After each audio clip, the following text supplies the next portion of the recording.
Breaking news. Mr. Paul Biya's feudal war on the people of Ambazonia keeps raging, and he is ready to fight to the last man standing, so long as he is alive.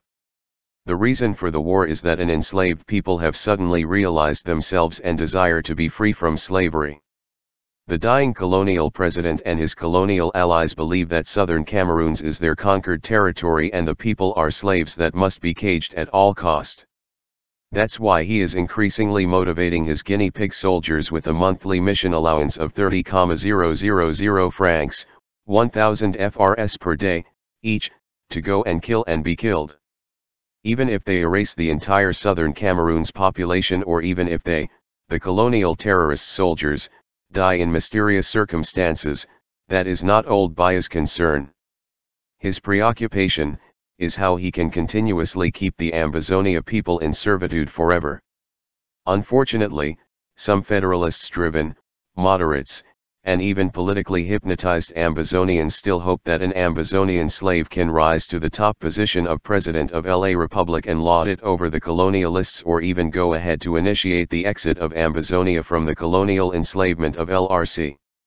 Others still believe that change can come through the colonialist ballot box, and so Ambazonians should participate in the colonial elections and vote out the terrorist master.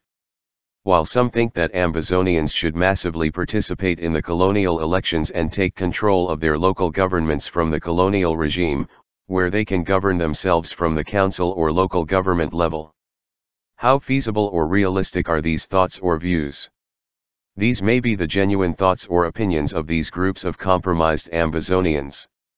However, so long as the political desk of Bureta News and a large revolutionary majority of the Ambazonian people are concerned, these are laughable views, that can never come to reality, not in the Cameroons with the present political architecture and the already toxified anti-Anglophone La Republique populace.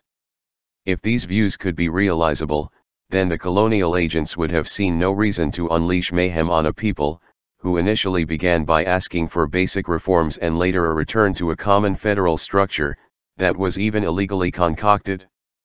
The fact is that, these thoughts and views from the moderates would have been somehow true if Ambazonia was presently stable. It would have been somehow true if the present so-called ELACAM was an independent institution and colonialist Biya regime had no machinery to manipulate and truncate the voting will of the people. It is therefore not possible for such views to be made feasible. The evil regime and the political architecture is still proving very strong and resilient.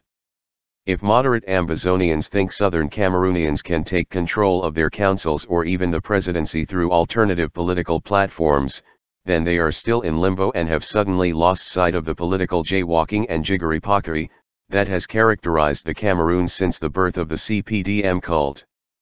This conflict cannot be solved through the process of electioneering. Ambazonians, by voting, will be telling the world that they are lost and politically confused of the direction to follow and do not